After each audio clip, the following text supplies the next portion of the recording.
Hello there, and you're very welcome along to episode 6 of the Football Pod. Paddy Andrews, James O'Donoghue, you're both very welcome. James, you're home in Kerry.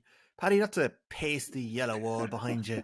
That's hardly the lush suburbs of Castleknock, the Bridges area that you're in. Where are you? No, I'm in the very exotic Belgian town of Leuven, about 30 minutes outside Brussels. Bit of college work this week, an international trip. So yeah, I'm here for the week.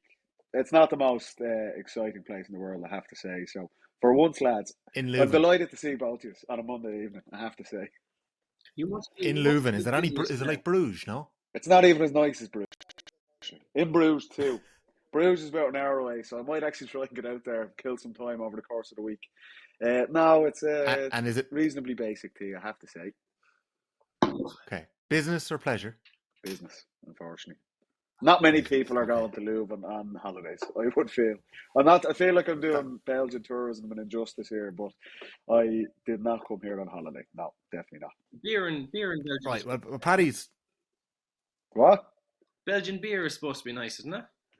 Belgian beer will be all right. Now, look, it does have its perks as well, and I might have to have a look at that later on this evening. Now, once we finish the show, but that could be. I feel that could be the highlight, Jimmy. I have to say.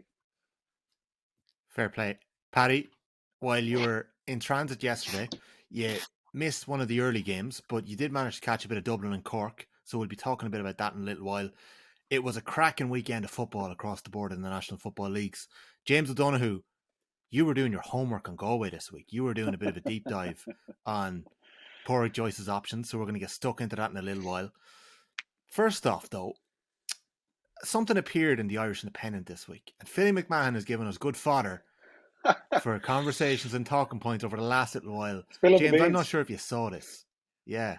James, I'm not sure if you saw this, but the last time the Dublin footballers played an away game was 2011 Ah, down come in on. Cork. Okay. Generally, Dublin team bus journeys are deeply sophisticated gatherings where everything from high culture to geopolitics are robustly debated. On this occasion, however, it was suggested that we'd all pitch in a fiver on the way home and that this kitty would then be handed over to Owen O'Gara if he managed to eat a full block of cheese before we got home. Oh, Say what you like about the Dubs, but we know how to party. Now, Philly, in his Irish Indo column, didn't actually confirm whether or not O'Gara got the money or ate the full block of cheese. Paddy, did this jog your memory? It did. It was a hazy bus journey home, I have to say. We were down there for the weekend. We got stuffed by Cork and Porky Rin. We had a few beers now that night, a few Belgian beers. It was a long trek home on the Sunday. We played them on the Saturday night. Like, O'Gara did, in fact, eat the full block of cheese. what Ate them was for it? a few Three. quid. No, this is, you'll laugh at this. We made like a weekend of it, and we ended up going to, they make Dubliner cheese down there in Clonakilty. And we went to visit the cheese factory. I swear to God. This is the type of stuff we were at before we were winning All Ireland's, lads. No wonder we got beaten by 20 points. So we got a few goodies from the cheese factory. And yeah, O'Gara was always good for a bit of crack on the bus. And he did eat it all, yeah. He did. That's a dry Some black. going. Dubliner is a dry kind of a cheddar, isn't it? That's tough going. And nothing with it, lads. Not a single thing with it. Not even a And why would you turn to O'Gara? The lad had to do that. There wasn't many lads queuing to do that. He needed a few quid, and he said, "Right, O'Gara, there's a fiver in this for you from everyone if you eat that." And I've never seen a man devour cheese as much as that. Like, it was top class, Yeah. stunning performance. Yeah, but projectile vomit. these cross-country bus journeys... Yeah. Go on, James. No, I'm saying that's a projectile vomit if you devour a full block of cheese, is it? Especially on a No, bus. he kept it down. He's a hardy man, O'Gara, as you well know. But like that, these journeys, like that was the guts of 4 hours on the bus. Like, you've been on them before, Jimmy T. You've done it as well. Like, it's a long slog after a game, particularly like we were beaten. You need any sort of entertainment you can get. And I'm not advocating that many teams go out this weekend and feed their full forward line blocks of cheese, but it didn't do O'Gara any harm, to be fair to him. A good run for the next 10 years after Yeah. that. But no, I wouldn't be recommended. I don't think the dietitian would have been too impressed either. But look, all's well that ends well. They're a big part of the league, these lengthy bus journeys, James. Any memories from a long trip from Killarney to Ballybuffet? Anything like that, no? That's a long one. Not major. I mean, they are a bit of a pain in the arse, but a lot of the time when you're going up the night before, and then you've the game in kind of say a 4 o'clock game, and you're down the following night, like it's a horrible weekend, really. Do you know? I think the Kerry only travelled to Yeah. Mayo this week. They went up on the Saturday morning. That's obviously why we lost, Okay. because of the journey. Well, on that, Jimmy, we Well, used to. By the end of our time with Dublin, we used to go back down and back everywhere on the same day. We stopped the overnights. Just But to what go, was and your Why? longest trip? I What don't was your know. longest? I don't know. We've been like we did Oh, Bally Buffet, Cronus, like Tyrone. They're all long journeys, like on a I bus. remember we played in Celtic Park against Derry back in maybe 14 or 15. That was a long one up and back in the day. Like they beat us as well. But no, we at the start of Jim's reign, and we used to go down, stay overnight the night before, and then play. But then, by the last probably 2 or 3 years with Jim, it was down in the morning, and we straight on the bus at home, and we get home from Castlebar at 2 or 3 in the morning, or up to Oma was a long one as well. Like, but lads, we kind of prefer just waking up at home and getting home Yeah. in their own bed on the Sunday morning. And most of our games were Saturday nights, like so. Yeah. But it is a I don't know slog. if I've Like, told. jeez, it's a slog.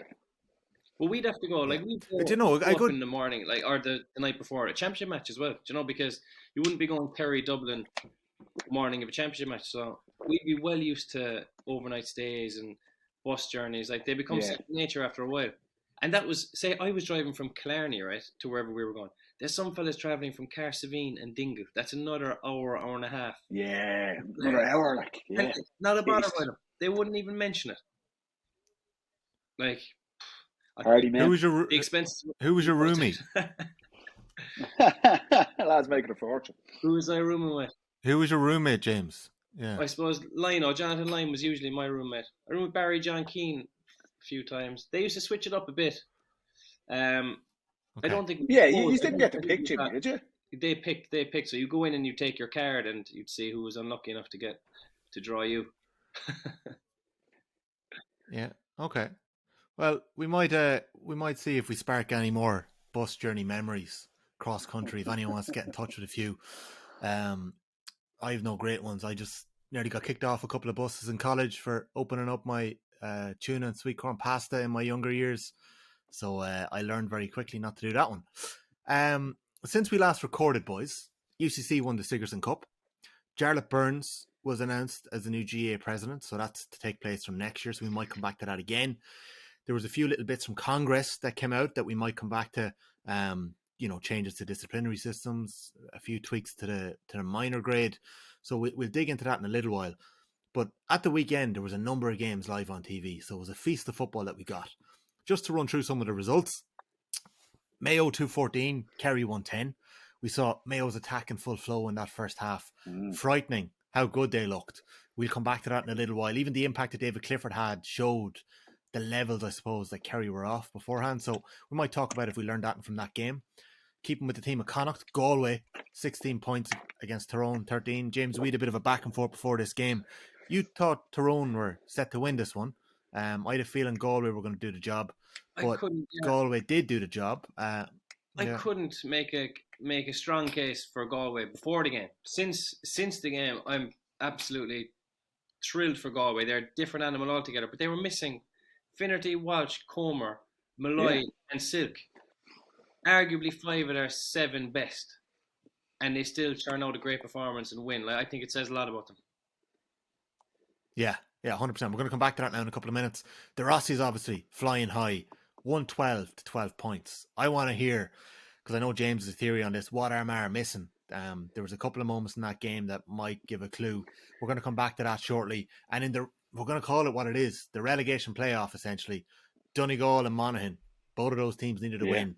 Monaghan pulled away late on. There was a moment in that game when the game was a draw with about 15 minutes to go and Jamie Brennan hit the crossbar when he was one-on-one with Began. Monaghan took over after that. Sean Jones with a cameo off the bench. They won by 120 to 15 points. We're calling the slot The West is Awake. We're going to be talking about the Rossies, Mayo and Galway in the next few minutes. And they are the top 3 in Division 1 at the moment. So we're going to come back to that in a few minutes. In Division 2, it's starting to get spicy. Derry and Dublin are pulling away. They both won at the weekend in different ways, you'd say. Derry whooped Meath on TV on Saturday night. So lessons hopefully will have been learned in a Meath sense, but it was a fairly substantial win for Derry. They were streets ahead of them, levels ahead of them. It was chalk and cheese at the weekend on Saturday night in Owenbeg. Cork are definitely improving, James. Maybe you were just a week too early with that prediction. 2-10 to 18 against the Dubs. He came out of the trap and Hurley. actually. You need to pace yourself. The only question that I have in my head after the weekend, the whole weekend's of football, is how did Meath beat Cork? Like, how did they manage to score? Cork kicked 20 points or something like that in week 1, and Meath beat them. And we saw Meath against Derry; they were shocking. So if Cork, you could see that one coming a while. I still think they'd be on for promotion. They'll find it hard now, though. But I don't know. I just think Derry and Dublin are so far ahead that it's hard to, unless you turn over one of Derry and Dublin. Like you're just, all right, Dublin and Derry. Right, someone has to win that game. So Dublin beat Derry. Yeah. Cork keep winning. Cork have Derry last day. No, Derry are stronger than Cork. There's no doubt about it. But there is a chance. And Derry got caught last year. True. Yeah, they get them on head-to-head. The Dublin-Derry game is up in Derry as well. I think that'll be, we said it right at the start of the National League, that was going to be the standout game in Division 2. To be fair to Meath, right, they've had a really good start under work. We said this last week. You felt their style, their kind of inexperience. They're very much at the start of their journey. They were going to be up against it in Owenbeg. The conditions didn't help. In conditions that are wet and windy and messy, it's down to just experience, execution, doing the right things. And Derry, we said this from last year, they're one of the most well-coached teams. They're so well-drilled. That was just a game between two teams at completely different stages of their journeys. Meath, look, I felt they'd struggle. I think they've done better than I would have expected initially, but I did not expect them. I didn't expect that game to go any different than it did in the end. Meath were playing against that type of blanket defence, which we felt their new kicking style was probably going to struggle against. I thought at times in the first half, the middle of the first half, they're doing okay. They were working some good scores. Like Ronan Jones didn't get the memo. He was still trying the outside of the left kick passes in. That was never going to work against a Derry team. And then Derry were just far more clinical. The plus side from them, as good as they were last year defensively, I think they're looking a lot slicker in attack as well. We said that was the next stage of Derry's evolution, that they needed to add that to the game. They need to add scores to the game. And look, Meath are not one of the best teams in the country, but I think Derry were really, really good scores. They were a lot slicker up front and not overly reliant on Shane McGuigan as well. Like their half forward line was really impressive for Derry as well. So that's really not a surprise, that game. But Meath, they need to regroup. There's other games that they'll need to win. They have a little bit of breathing room in terms of relegation. You see Limerick are probably a nail in the coffin for them losing that game to Louth. Meath have a little bit of leeway there, and you would expect that they learn big lessons. But that game was just two teams at completely different stages of their journey. Yeah, I agree. Yeah, Derry's half forward line contributed 2-5 from play. Who got? Oh yeah, the Go on, James. The Derry half forward line was outstanding. Actually, it was a team of the weekend that half forward lines were actually racking up massive scores, and it makes such a difference. Half forward lines, they can run games if they're. We actually mentioned it a week or two ago. If they're actual ballers and they're finishers, then the half back line on the opposition team have to mark them, which stops them dropping back onto your full forward line and creating natural sweepers. You have to have scoring outlets in your half forward line. But the thing I thought with Meath and Derry was they are at completely different stages of their development. But I can't see Meath getting there, and I think they're a good bit off. Do you know? Like they were throwing the ball away willy-nilly, not minding, having no respect for the ball. I mean, they were forcing passes, whereas Derry were so clinical. They were so confident in their system, comfortable, strong, physical, fast, powerful. Like I was so impressed with Derry, and they have. But Jimmy, isn't that the case? Like Derry are one of the top teams in the country. Like Meath aren't at that level. We knew that going forward. Like Derry have genuine ambitions. They're Ulster champions. This is a team looking. Rory Gallagher would have sat those guys down. They're looking to try and win the All Ireland. Meath are nowhere near that level. Like progress for Meath is, we're saying, staying in Division 2, winning a couple of maybe Leinster Championship games. Like they are on different levels, and that's what you're seeing. We said at the very start, previewing this, that there was a gulf in Division 2. I said it was kind of between the top two teams, Derry and Dublin, and the rest. You could make a case for maybe Kildare or Cork edging into the top four. We'll talk about Kildare in a minute. I know, and Kildare are blessed to get out of Ennis with a victory there, because if that didn't go their way, and there was times when it absolutely didn't look like it was going to, they would have been under massive pressure. So, but for me, they're not at that level. Yeah, well, look, lads, we're going to come back to the Division 2 in a bit more depth in the second half of the pod today, because it feels like 6 teams are actually in a bit of relegation danger there. So let's come back to that. I'd like to come back to the half-forward chat as well. I was in Ennis for Kildare and Clare. Like, still scratching my head as to how Kildare won that game, because, like, I heard Kildare fans call it a robbery after the game. I heard them call it a smash and grab. Kildare fans were laughing. They were like, "How on earth did we win?" Now, Colin Collins afterwards was raging with his own team. Mistakes cost it. They tried to sit back. They had an extra man. They didn't go forward, and you could hear them roaring. The Clare management team on the sideline roaring to go forward with the ball, and they just kind of went into their shells a little bit in that second half. But even still, it didn't look like Kildare had it in them to pull it out of the bag. Clare keeper slips with 3 minutes to go, touches the ball on the ground, ankle taps a Kildare forward, gets a black card, and it all just falls apart after that. So we'll come back to that in a little while. I want to ask Paddy about the dubs in a little while too, because the last 4 Dublin scores is pretty scary.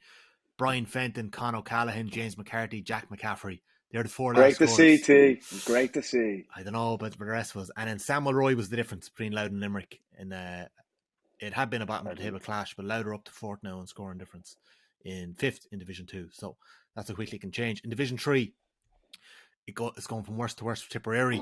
They've lost Stephen O'Brien now to injury, another main player. They lost on Saturday night at home to Antrim.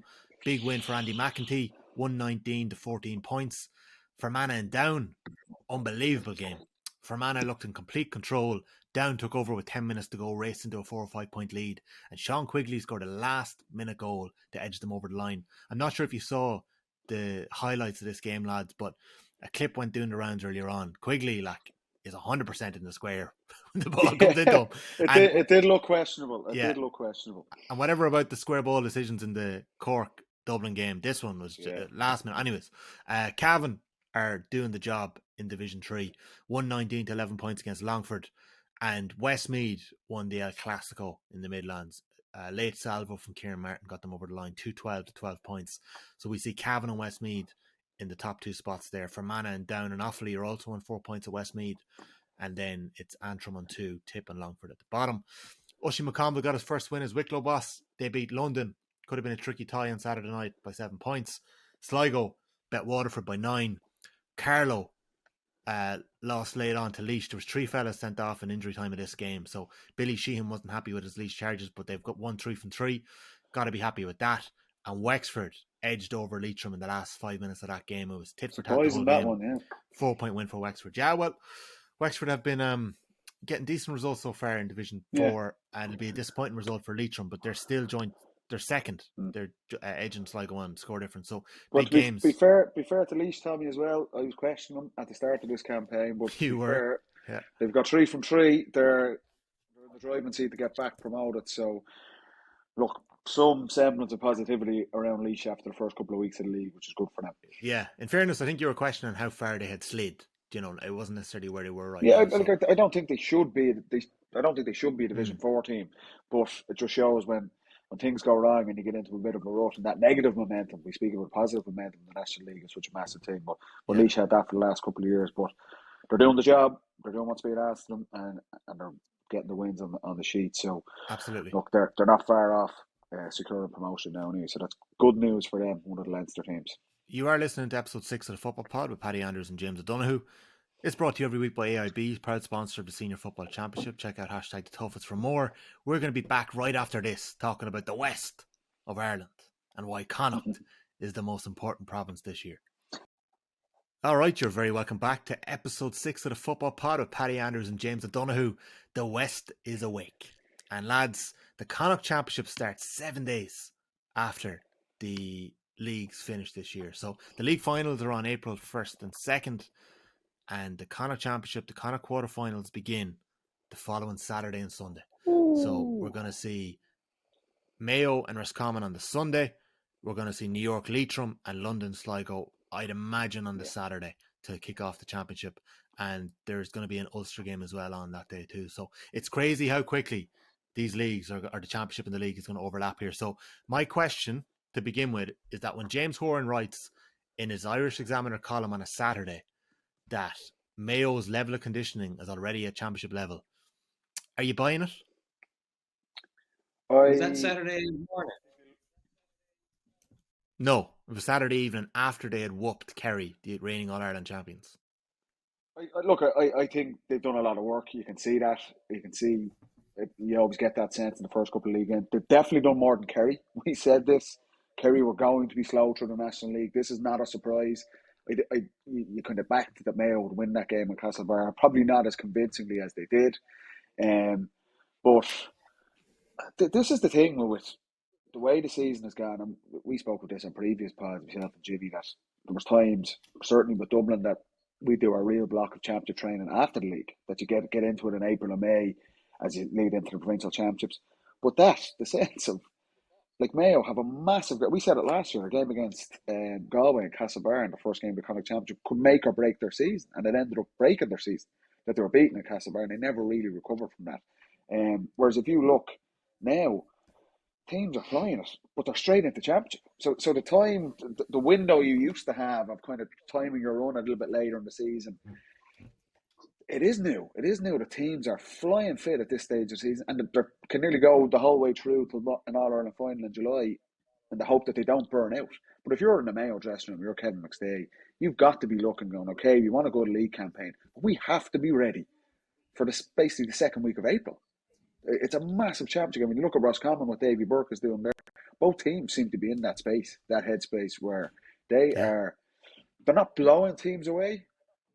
They do look very, very sharp for what is still the second, coming into the third week of February. But it was a bit of a contrast, because I would say out of all the teams in Division 1, Kerry probably have the least done, and Mayo are probably at the other end of the scale as well. But look, it was an impressive win, and we said, and James was saying this about Mayo, you were looking, what did McStay want to get?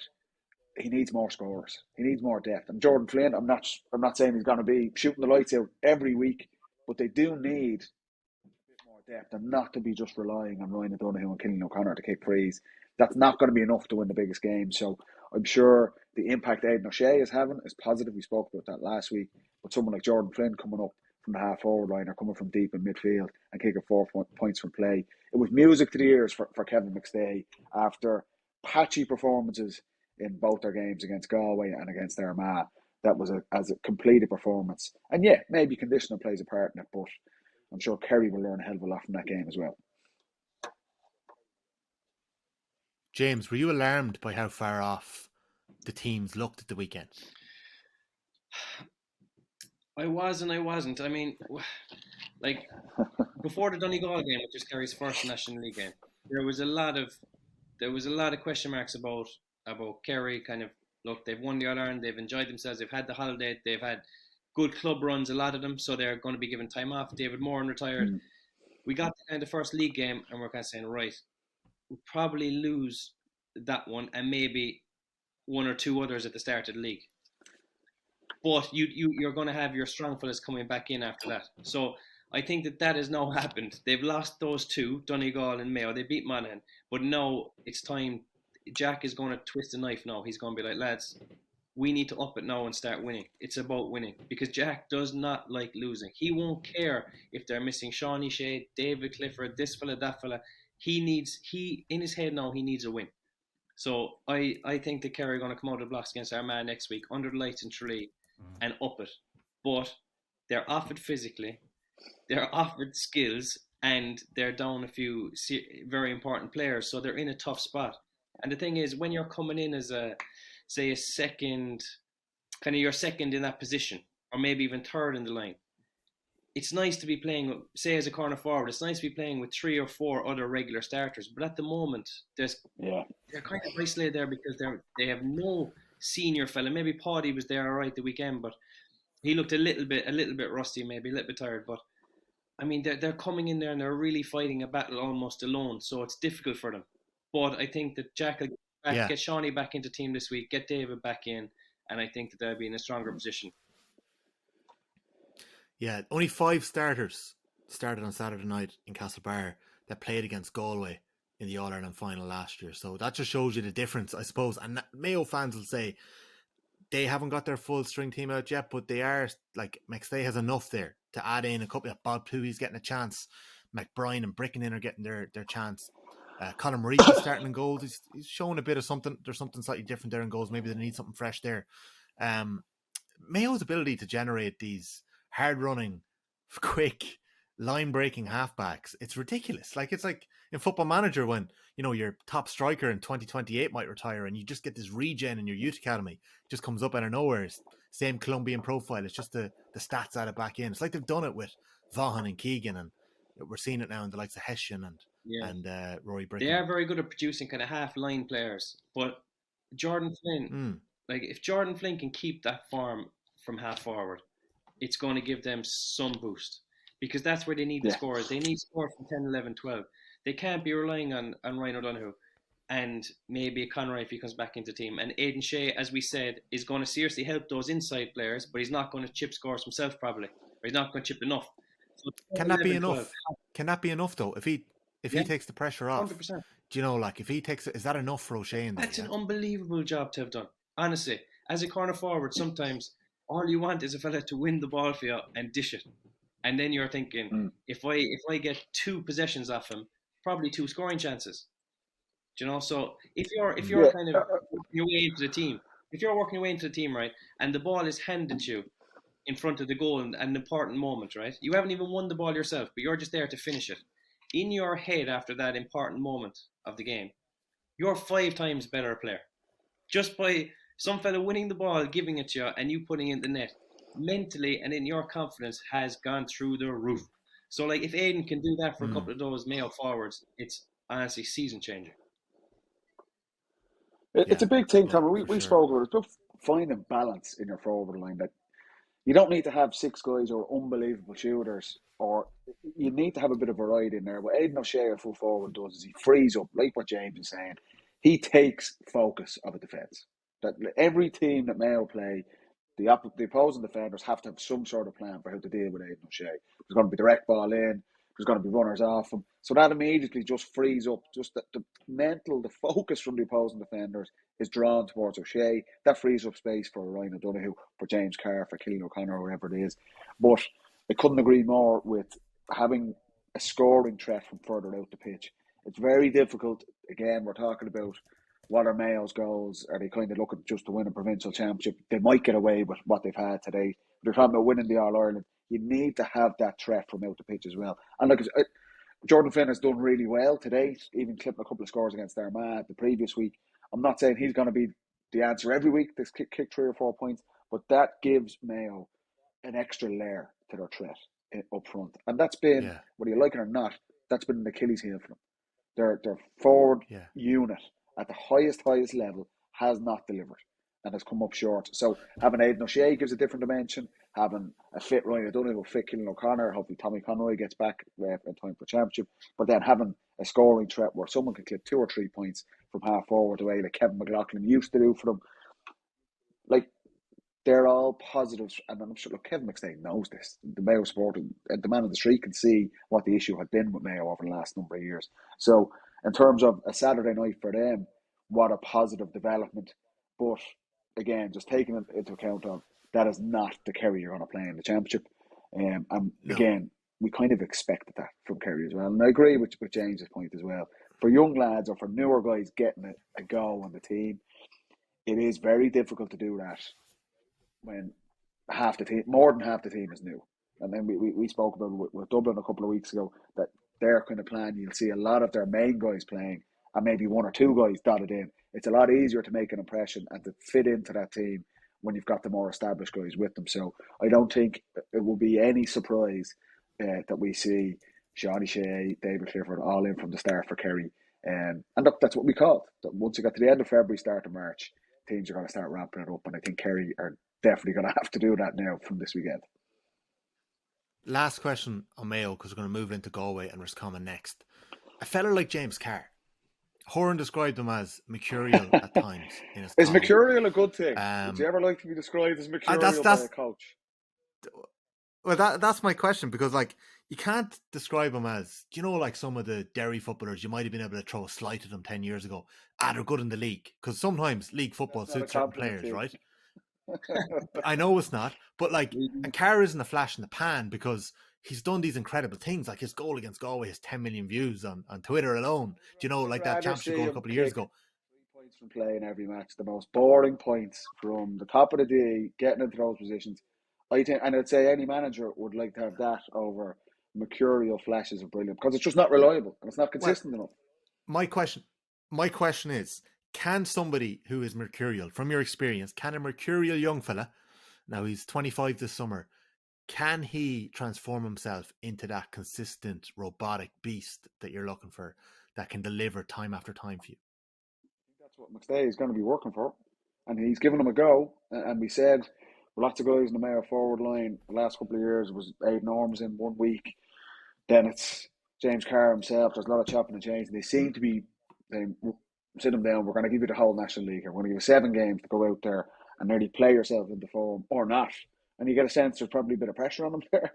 They go, if you don't do it now, there's going to be questions asked of are you ever going to be able to do it? So, yes, he's had some unbelievable moments. The goal in the Gaelic grounds a couple of years ago, and then his goal in the Open Night League was incredible. He has that talent, but I would always be wary if I was a coach.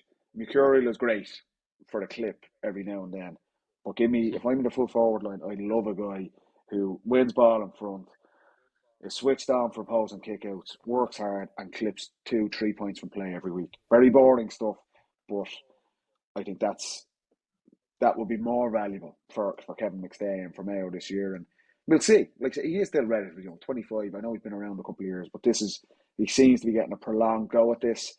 And Mayo seem to be banking on him, that he will be able to get that in his game. But I still don't think it's there yet. But let's see what happens over the next 4 see how that develops. develops. Yeah. He has talent. There's no doubt. Let's see how that develops. He does have talent.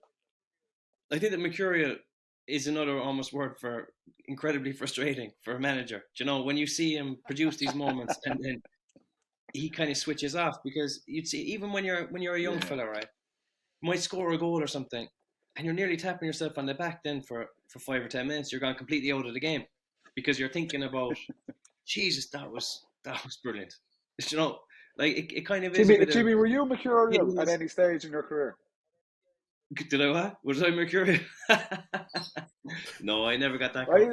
I think the two of you were. I think the two of you were. I think it is a bit of a mental thing, though, that if he could just do that outstanding goal or that 1 or 2 outstanding plays, like he kicked a mark from 45 yards against Kerry, it was absolutely outrageous. It was Clifford-esque. It was ridiculous. If he can do those things and just park them and say, right, almost just take the confidence from it and park it onto the next ball and try and do it again and again, next ball. I think if he had that mentality, he can be very good, because if you think of what that full forward line for Mayo did against Kerry, they completely unsettled that full back line. At half time, Kerry took off their wing back, Warren, brought on Dylan Casey to mark Aidan O'Shea, pushed Jason Foley to corner back to mark Carr, because physicality wise they were being absolutely pushed around the place. So if you have that physicality in there, it does ask serious questions. For sure. Galway. We have been looking at them, with a keen eye this spring to see what they were going to produce. They obviously had an unbelievable year last year. They're missing Comer, they're missing Finnerty, they're missing Shane Walsh. At the same time, James, would you be surprised if I told you that 10 players who started the All-Ireland final last summer started against Tyrone at the weekend? I wouldn't, because I checked it today as well myself. He shouldn't be, because if he's done any sort of homework, he should know that. Go man, Jimmy, this is a good sign. You passed the test. James, can you... Porrick Joyce is obviously trying to develop options this year, and a little bit of that is forced because Walsh, the way Comer's injured, Finnerty's injured. Has he found any new boys? Because squad depth this year given the nature of the league and championship, how condensed the season is going to be, the amount of games that are going to be played in a short period of time, squad depth is going to be so important. And clearly last year, Galway were just missing that little bit extra off the bench. Are you seeing anything so far? They were, yeah, because when you think about it, this year, right, they're going to play the Connacht Championship. For them, hopefully get to the final. Then they're going to go into a group phase, and then they're going to be landed into a quarter-final. So you're looking at a load of games. And usually in championship, there are little hamstrings. There's niggles at calves. There's knocks and bruises. There's red card suspensions. You need everyone when there's only 6 games in the championship. But when there's more, like, everyone is going to be put to the test. So I was looking at Galway. Obviously, they were missing their whole full forward line from that All-Ireland final, plus Silk, plus Malloy. So the main thing, there's 2 things that come from that, right? The first thing is you have to fill those positions. But secondly, they're looking for new leaders to step up. And sometimes it takes a couple of good fellas or a couple of good characters to leave the team for new ones to step up. And last year, Matty Tierney, in fairness to Paddy, he said he was his player to watch. And he did have a very good year. But maybe towards the end of the year, the more senior fellas kind of took more control. And Tierney just maybe went a little bit quiet, just towards the latter stages of the championship. But yesterday, you could tell he is a man ready to lead that group. I just think he was absolutely outstanding. He was fielding kickouts, kicking points, tackling, working like a dog. And you could just tell that he has the mindset to kick on. I think he was captain. I'm not sure what Sigerson team he was on, Paddy, but I think he was captain. He was captain with NUIG when they won the Sigerson, yeah. He's a brilliant player. I have a lot of time from him. He's very good. Yeah. So as much as filling the positions, you need these leaders to step up. And the more of them you have on the field, the better. And next to him, Peter Cook, who's after coming back into the team. He's the one they found, along with Ian Burke, 2 extra fellas to come back in and lift it. I reckon if Galway had Burke and Cook last year for 10 minutes against Kerry, they would have asked some extra questions. So even those 2 fellas coming in are going to no, come here now.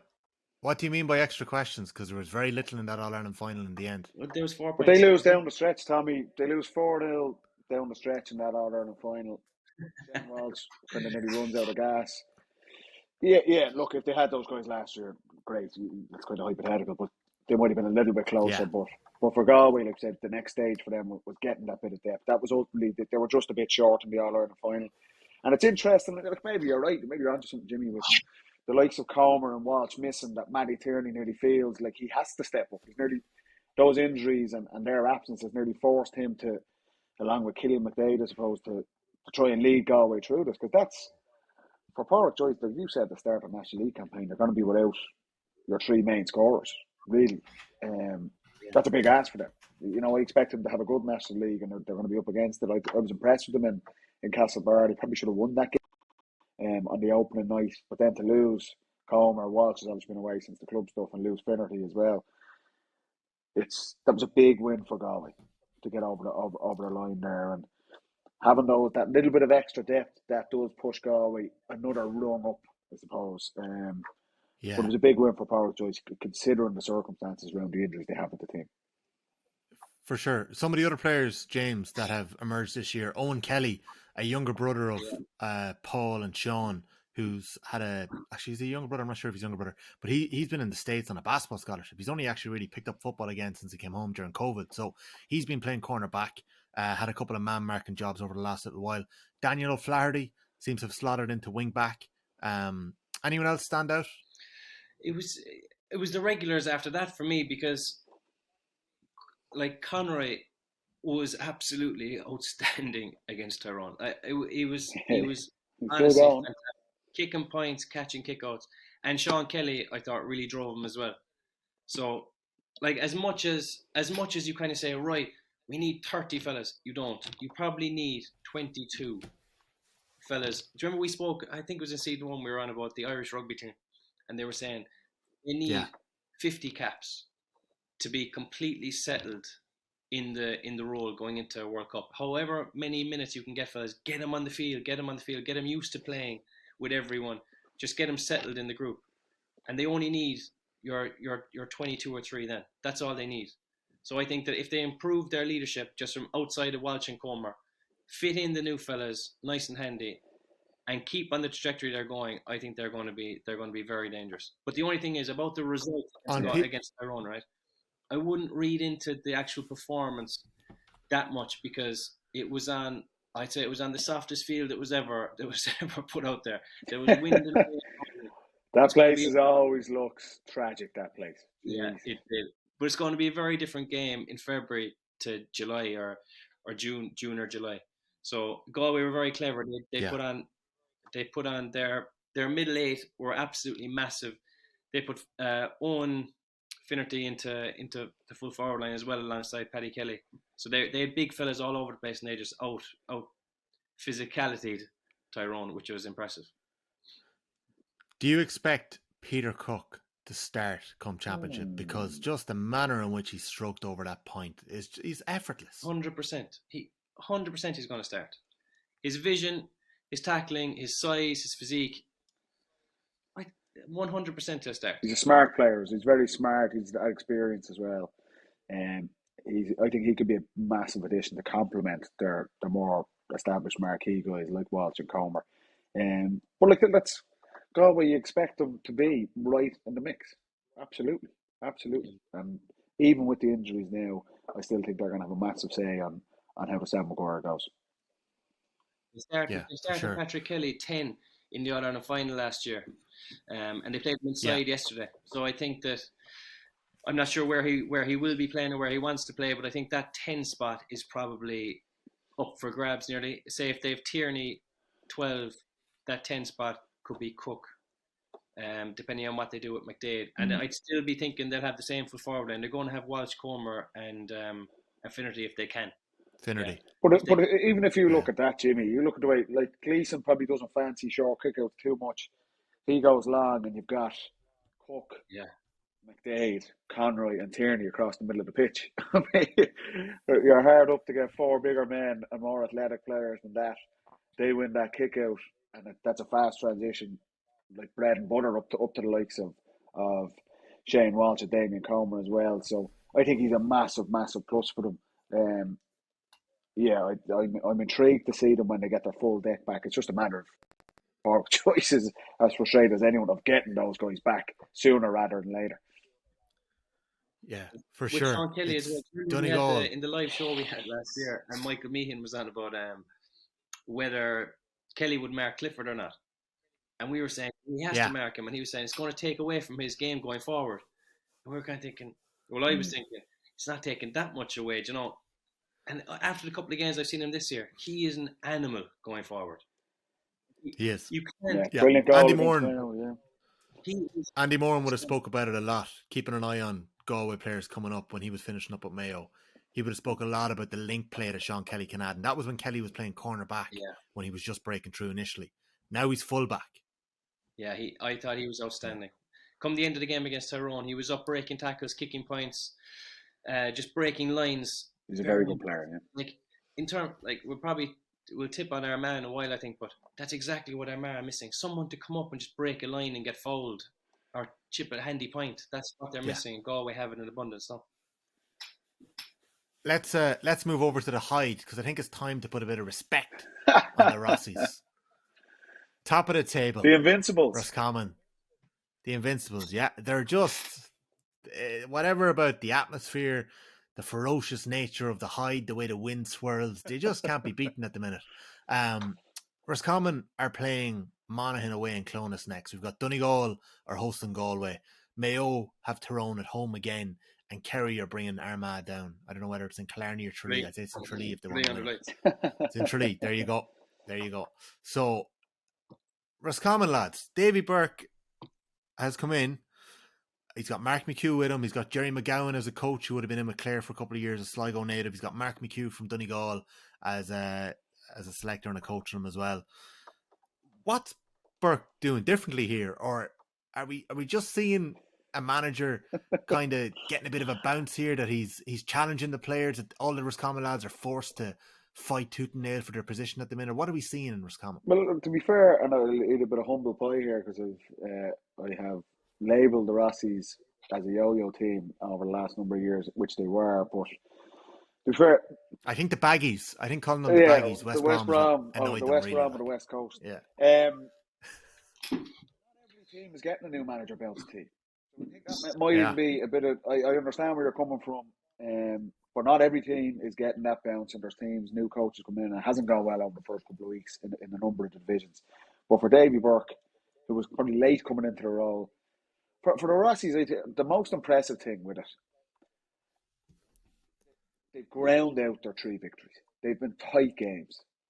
And you know, the conditions are tough going. We spoke Gale Force wins in the high, the same when they beat Galway over in Salt Hill, and then the same at the weekend. I think that's even more impressive for Roscommon to win those tight games, because that shows a bit of edge, shows a bit of they're harder to play against. Like you'd nearly be more worried if they went out and blitz teams, and it was clearly that just they're way further down the track conditioning wise. That's where they're winning these games. I remember a couple of years back during my time with Roscommon did this. They absolutely shot out of the lights. I think they made a league. They won all. They were top of Division 1, won all their games, and then come Championship, they're nearly knocked out by New York or London. They just hit the wall. So it's not that case. This Roscommon team, you still have your main scorers, the end, the Smiths, the Murtas, these guys. That was never an issue. But I just think they're a lot smarter, and they're a lot more, in a positive way, they're nastier to play against. And to win those tight games, these are experienced teams. You put Armagh, Tyrone, a lot of their All-Ireland winning team, and Galway, who are on the crescent wave after their season last year. To win those games and the manner in which they've done it, that is a brilliant, brilliant start. And they're at the top of Division 1 on merit. I did not think that this would be the case. So as much as Jimmy was wrong about Cork, I'll hold my hands up for now what we've seen from Roscommon. That's 3 big wins.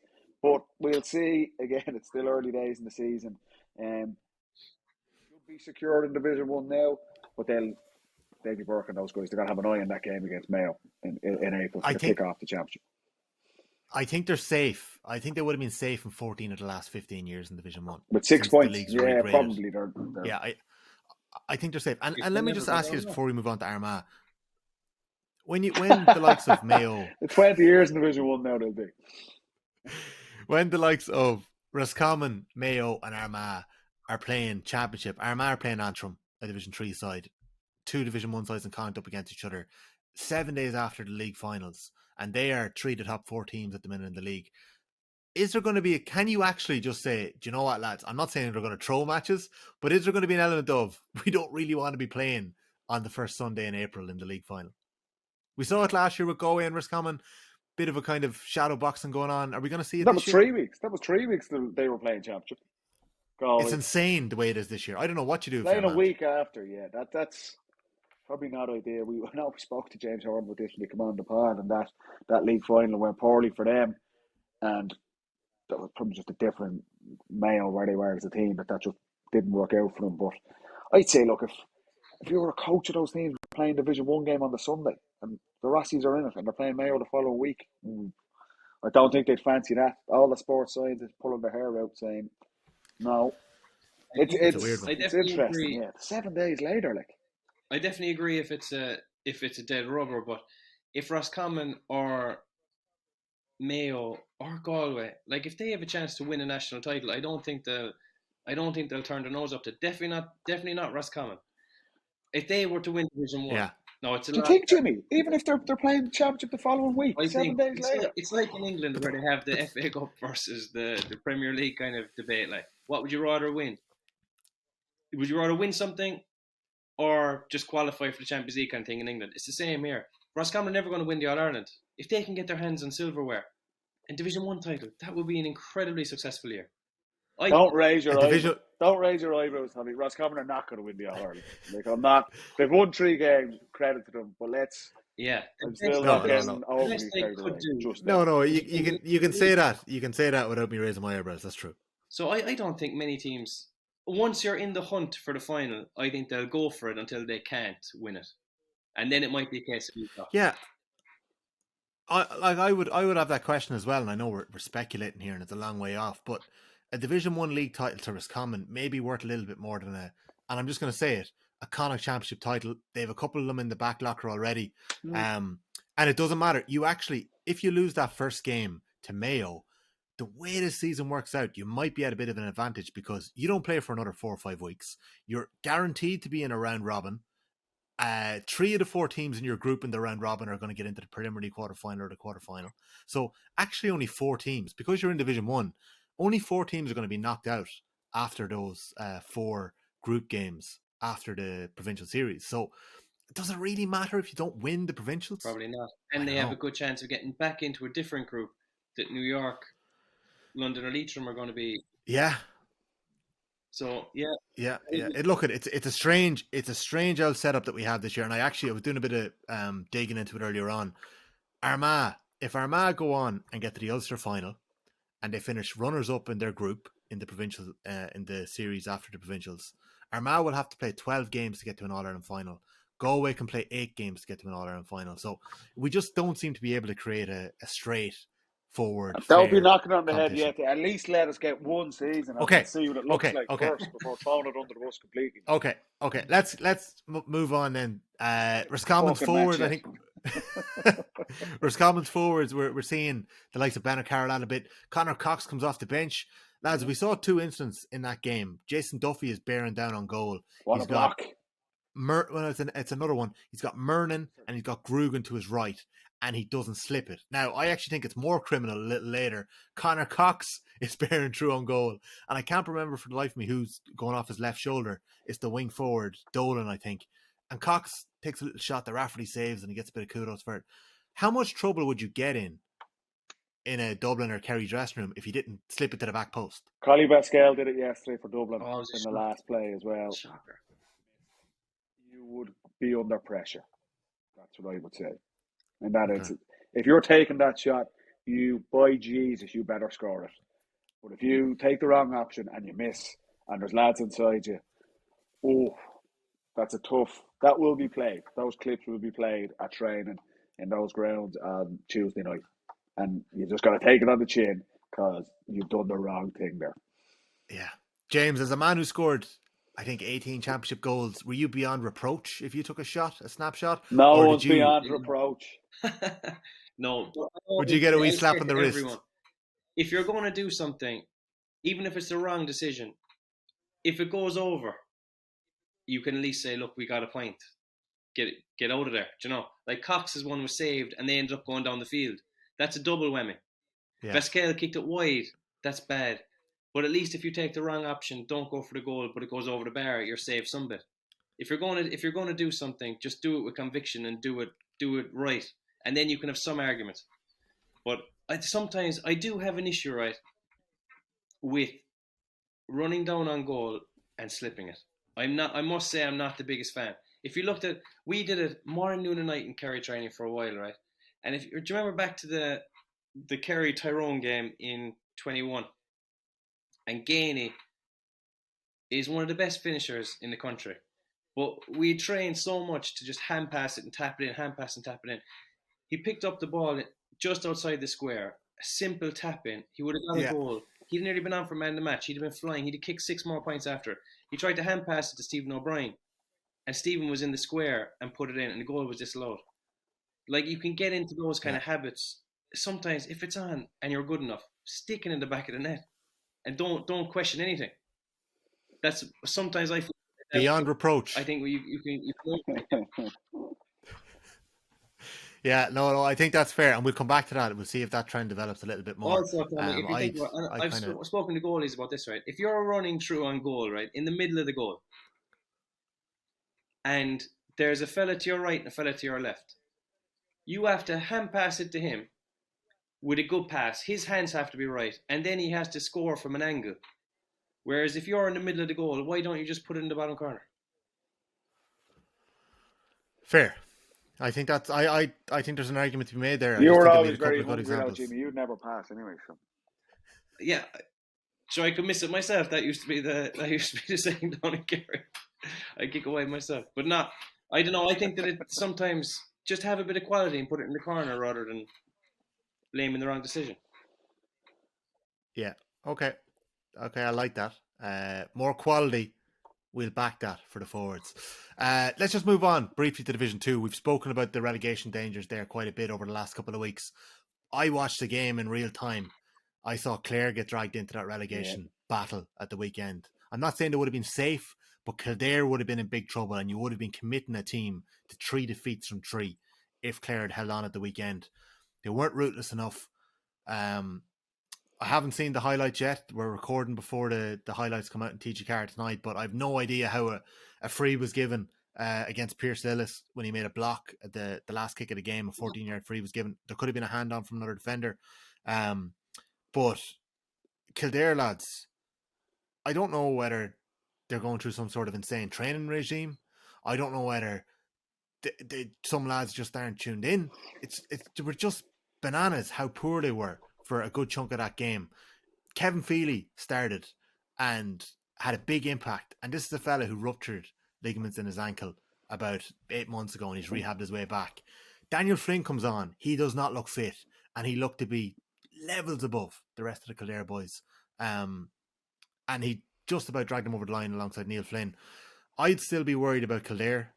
In saying that, they've got Derry at home next Sunday.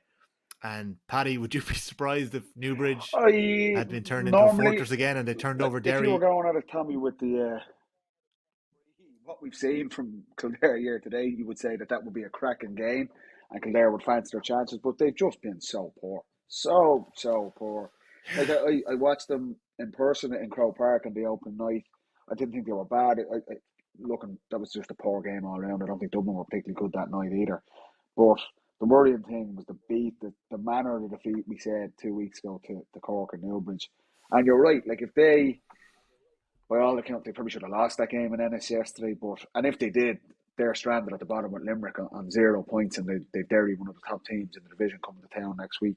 It's a massive game for them. Even at this point, if they lose that game in Newbridge, and what we've seen to date, you can only go on the 3 games we've seen over the last month. You would say they're your strong favourites for that. Strong favourites for that. For sure. And Kildare, then 4 games down, and they've only 2 points on the board. They are under pressure. And I don't know, Tommy, they're in an unbelievable training block. They're in Division 2, and the peril of being in Division 2, if you don't perform, you're out of the Sam Maguire.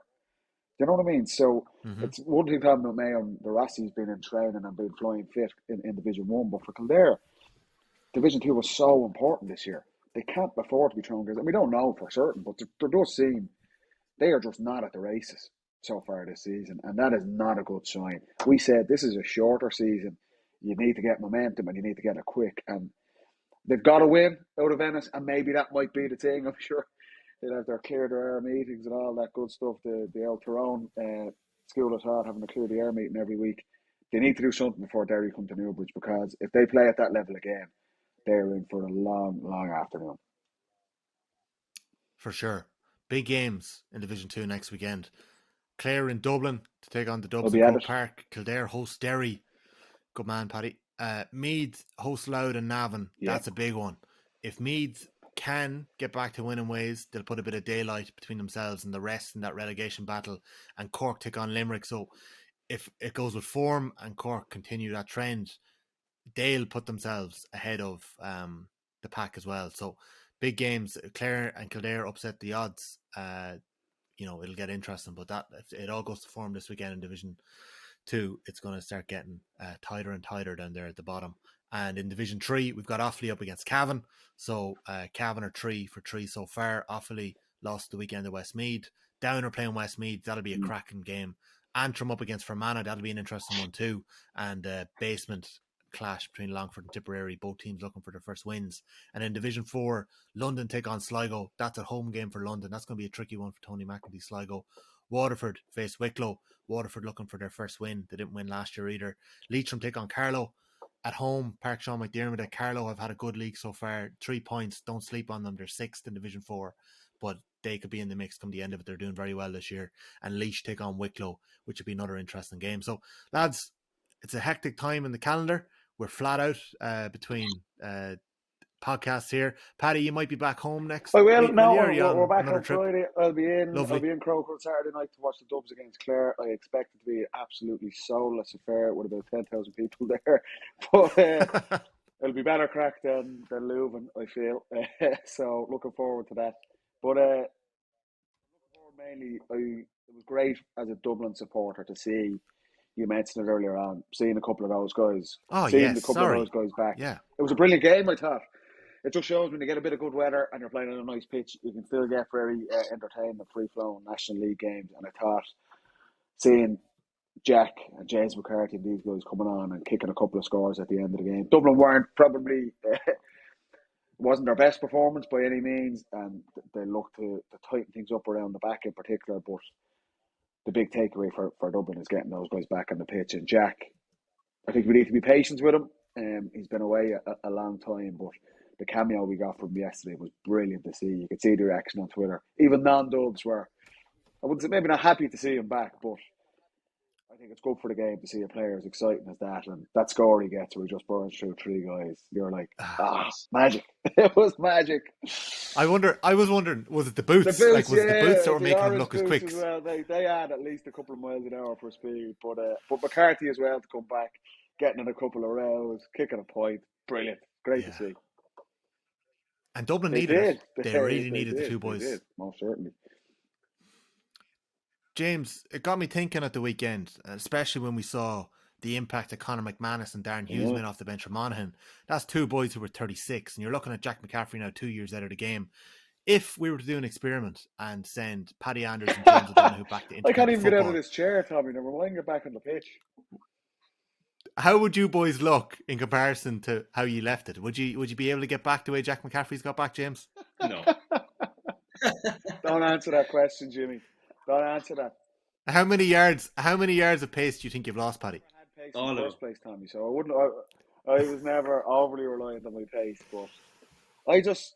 It is impressive. When you look back, right? Because we'll be watching these games now, and they're going, "How did he miss that? Or what's he done there?" Like, and you just think, I was useless my last season when I finished. It's just like this level is so high. When you're out, you are out. But seeing Jack yesterday, like that's the one thing I worry with someone when they've been away or they're a little bit older is pace is usually the first thing to go. Everyone speaks it. You lose a yard of pace or whatever. But there was 2 or 3 times poor old Brian Hurley tried to get him on the sideline and Jack just burned by him on the outside. So and Hurley looked great in the rest of the game, didn't he? Yeah, Hurley was sharp. And like he was very, very good. Nightmares about that miss at the end for the point that would have levelled it, and then obviously a brilliant save with David Hannon. That would have been some goal to finish it off. But for Dublin, seeing Jack score and McCarthy gets a similar score as well, Jack's involved in that as well. When you're over and back against that blanket defence, and we spoke about it with Mayo up in our man that first half, where they were struggling, where they had the right shape and the right structure, but just had no penetration.